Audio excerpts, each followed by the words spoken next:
എല്ലാവർക്കും ടെക്ലേ മൾട്ടിലേക്ക് സ്വാഗതം. നമ്മളിന്ന് ഡിസ്കസ് ചെയ്യാൻ പോകുന്നത് സാംസങ് ഗാലക്സി M55s കുറിച്ചാണ്.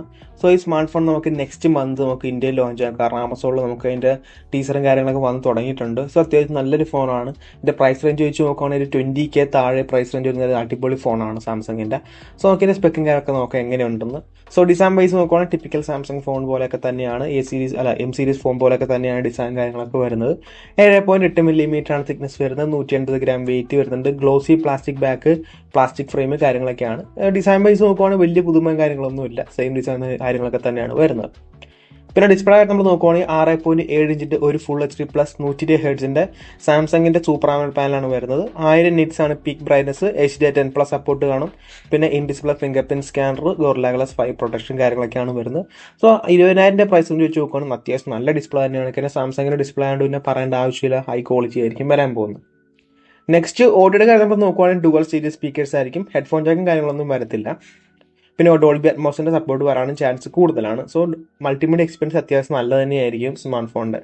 അത്യാവശ്യം ലാർജ് ഡിസ്പ്ലേയും കാര്യങ്ങളൊക്കെ ആയതുകൊണ്ട് തന്നെ നല്ലൊരു എക്സ്പീരിയൻസ് ആയിരിക്കും. നെക്സ്റ്റ് നമ്മൾ പെർഫോമൻസിന്റെ കാര്യം നമ്മൾ നോക്കുവാണെങ്കിൽ സാംസങ് ഗാലക്സി M55 വന്ന സെയിം പ്രോസർ തന്നെയാണ് ഇവിടെയും വരുന്നത്. ക്വാൾകോം സ്നാപ്ഡ്രാഗൺ 7 Gen 1 തന്നെയാണ് ഇവിടെയും വരുന്നത്. 4 nm പ്രോസറാണ് സാംസങ്ങിന്റെ വരുന്നത്. സോ ഇവിടെ സ്പെക്ക് ഞാൻ കൊടുത്തിട്ടുണ്ട്. LPDDR4X RAM, UFS 2.2 സ്റ്റോറേജ് ആണ് വരുന്നത്. പിന്നെ ഹൈബ്രിഡ് കാർഡ് സ്ലോട്ടും വരുന്നുണ്ട്. ആ പ്രൈസ് റേഞ്ച് വെച്ച് നോക്കുകയാണെങ്കിൽ 20K താഴെ സ്മാർട്ട് ഫോൺ വരുന്നതുകൊണ്ട് തന്നെ നമുക്ക് ഇതിന്റെ മെയിൻ കോമ്പറ്റീഷൻ ആയിട്ടുള്ള ചിപ്സെറ്റ് എന്ന് പറഞ്ഞാലും നമ്മുടെ Dimensity 7300 7S Gen 2 ആണ്. ആ രണ്ട് ചിപ്സെറ്റിനെ വെച്ച് നോക്കുകയാണെങ്കിൽ performance wise Snapdragon 7 Gen 1 better ആണ്. കാരണം ബെഞ്ച് മാർക്ക് കോഴ്സിലായാലും ഗെയിമിങ്ങിന്റെ കാര്യത്തിലേക്ക് ഇച്ചിരി ബെറ്റർ ആയിട്ടേക്കുന്ന പ്രോസറാണ് 7 Gen 1. കൺസിസ്റ്റൻസി എങ്ങനെയാണെന്ന് ചോദിച്ചാൽ അത്യാവശ്യം കൺസിസ്റ്റൻസി ഒക്കെ ഉണ്ട്. ബെഞ്ച് മാർക്ക് സ്കോർ നമ്മൾ നോക്കുവാണെങ്കിൽ ആൻറ്റിറ്റ്യൂ വെർഷൻ തന്നെ നമ്മൾ നോക്കുവാണെങ്കിൽ 6,67,696 total score. CPU 2,41,677, GPU 1,67,935. So അത്യാവശ്യം നല്ല സ്കോർ പെർഫോം ചെയ്യുന്നൊരു ചിപ്സെറ്റ് തന്നെയാണ് ഇത് വരുന്നത്. എങ്ങനെ പോയാലും Dimensity 7300 Snapdragon 7S Gen 2 perform ചെയ്യുന്നൊരു പ്രോസർ തന്നെയാണ്.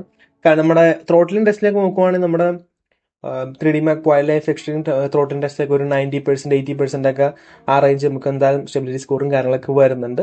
പിന്നെ സാംസങ്ങിന്റെ ഒപ്റ്റിമൈസേഷൻ കാര്യങ്ങളൊക്കെ അനുസരിച്ചിരിക്കും എങ്ങനെ ഗെയിമിങ്ങിന് പെർഫോം ചെയ്യുന്നുള്ളത്. കാരണം എന്ന് പറഞ്ഞാൽ BGMI നമ്മുടെ കോൾ ഓഫ് ഡ്യൂട്ടിയിലൊക്കെ എന്തായാലും 60 FPS കാര്യങ്ങളൊക്കെ വരുന്നുണ്ട്. നമ്മളിനി OSന്റെ നമ്മൾ നോക്കുവാണെങ്കിൽ OneUI 6.1 ആണ്. Android 14 out of the box. 4 വർഷത്തെ ആൻഡ്രോയിഡ് അപ്ഡേറ്റും 5 വർഷത്തെ സെക്യൂരിറ്റി അപ്ഡേറ്റും ആണ് വരുന്നത്. സോ അതുകൊണ്ട് തന്നെ നല്ല സോഫ്റ്റ്വെയർ സപ്പോർട്ടും കാര്യങ്ങളൊക്കെ വരുന്നുണ്ട്. സോ OneUI ആയതുകൊണ്ട് തന്നെ നല്ല ഫീച്ചേഴ്സും കാര്യങ്ങളൊക്കെ ഉണ്ടാവും. നെക്സ്റ്റ് ക്യാമറയുടെ കാര്യം നമ്മൾ നോക്കുകയാണെങ്കിൽ നമുക്ക് ഇവിടെ ട്രിപ്പിൾ ക്യാമറ സെറ്റപ്പ് ആണ് പുറകിൽ വരുന്നത്. പ്രൈമറി ഒരു 50 MP f1.8 ആപ്സ് വരുന്ന OIS സപ്പോർട്ട് ചെയ്യുന്ന പ്രൈമറി സെൻസറാണ്. 4K 30 FPS മാക്സിമം റെക്കോർഡ് ചെയ്യാൻ പറ്റും. പിന്നെ 8 MP ultra wide 1080p 30 FPS, പിന്നെ 2 MP മാക്രോ. പിന്നെ വരുന്നത് നമുക്ക് 50 MP സെൽഫി ക്യാമറ ആണ്. അവിടെ നമുക്ക് 4K 30 FPS. 20,000 പ്രൈസ് റേഞ്ച് വെച്ച് നോക്കുകയാണെങ്കിൽ നല്ലൊരു ക്യാമറ സെറ്റപ്പ് തന്നെയായിരിക്കും നമുക്കിവിടെ വരാൻ പോകുന്നത്. ടിപ്പിക്കൽ ക്യാമറ സെറ്റപ്പ് തന്നെയാണ്. ഒരു പ്രൈമറി സെൻസറും പിന്നെ 8 MP അൾട്രാ വൈഡും കാര്യങ്ങളൊക്കെയാണ് ഇവിടെയും വരുന്നത്. പക്ഷേ സാംസങ്ങിന്റെ പ്രോസസ്സിംഗും കാര്യങ്ങളൊക്കെ അത്യാവശ്യം നല്ല തന്നെയായിരിക്കും. ലോ ലൈറ്റ് ആയിക്കോട്ടെ, HDR ആയിക്കോട്ടെ, പോർട്രേറ്റ് ആയിക്കോട്ടെ, എല്ലാം നല്ല തന്നെയായിരിക്കും. പിന്നെ നമുക്കൊരു 50 MP സെൽഫി ക്യാമറ നമുക്ക് കിട്ടുന്നതുകൊണ്ട് തന്നെ പിന്നെ 4K 30 FPS നമുക്ക് കിട്ടുന്നതുകൊണ്ട് തന്നെ നല്ല ഒരു ക്യാമറ എക്സ്പീരിയൻസ് തന്നെയായിരിക്കും. One of the best camera phones എന്ന് വേണമെങ്കിൽ പറയാൻ 20K വരാൻ പോകുന്നതിൽ. നെക്സ്റ്റ് നമ്മൾ ബാറ്ററി കാര്യം നമ്മൾ നോക്കുകയാണെങ്കിൽ 5000 mAh ബാറ്ററിയാണ് വരുന്നത്. പിന്നെ 45 വാട്ടാണ് ചാർജിങ് വരുന്നത്. പക്ഷേ പ്രശ്നം എന്ന് പറഞ്ഞാൽ ബോക്സിൽ നമുക്ക് ചാർജർ കിട്ടത്തില്ല, പുറത്തുനിന്ന് വാങ്ങിക്കേണ്ടി വരും. അതാണ് ഈ സ്മാർട്ട് ഫോണിന്റെ ഒരു പ്രശ്നം ഞാൻ കാണുന്നത്. അല്ലാണ്ട് വേറെ പ്രശ്നങ്ങളൊന്നും ഈ സ്മാർട്ട് ഫോണിൽ ഇല്ല ശരിക്കും പറഞ്ഞാൽ. നെക്സ്റ്റ് നമ്മൾ കണക്ടിവിറ്റി വെച്ച് നോക്കുവാണെങ്കിൽ അത്യാവശ്യം നല്ല ഫീച്ചേഴ്സും കാര്യങ്ങളൊക്കെ ഉണ്ടാവും. 5G ആണ്, Bluetooth 5.3 കാര്യങ്ങളൊക്കെ ഉണ്ടാവും, Wi-Fi 6, പിന്നെ USB Type-C 2.0. കണക്ടിവിറ്റി അത് ഞാൻ പറയുന്നില്ല, കാരണം ഇറങ്ങിയാൽ അറിയാൻ പറ്റത്തുള്ളൂ 5G ബാൻഡ് എത്ര ഉണ്ടെന്നൊക്കെ ഉള്ളത്. നമുക്കൊരു പ്രൈസ് നോക്കാം. പ്രൈസ് നമ്മൾ നോക്കുവാണെങ്കിൽ 2 വേരിയന്റ് ആയിരിക്കും.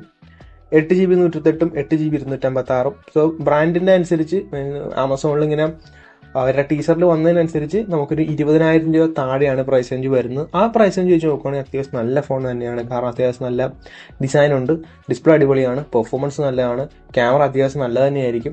ഇതൊരു പ്രശ്നം ഞാൻ പറഞ്ഞ പോലെ തന്നെ 45 വാട്ട് ചാർജർ പുറത്ത് വാങ്ങിക്കണം. അതേ ഒരു പ്രശ്നം മാത്രമേ ഉള്ളൂ. പിന്നെ സോഫ്റ്റ്വെയർ സപ്പോർട്ടും അടിപൊളി തന്നെയാണ്.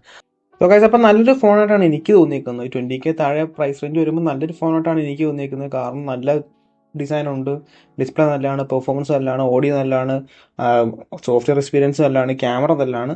പിന്നെ ഞാൻ പറഞ്ഞ പോലെ തന്നെ 45 വാട്ട് പുറത്ത് മേടിക്കാം, അതൊരു പ്രശ്നം മാത്രമേ ഉള്ളൂ. അല്ലാണ്ട് വെച്ചുകൊണ്ട് നല്ലൊരു ഫോണായിട്ടാണ് എനിക്ക് തോന്നിയിരിക്കുന്നത്. സോ നിങ്ങളുടെ സജഷൻസും കാര്യങ്ങളൊക്കെ താഴെ നിന്ന് കമൻറ്റ് ചെയ്യുക.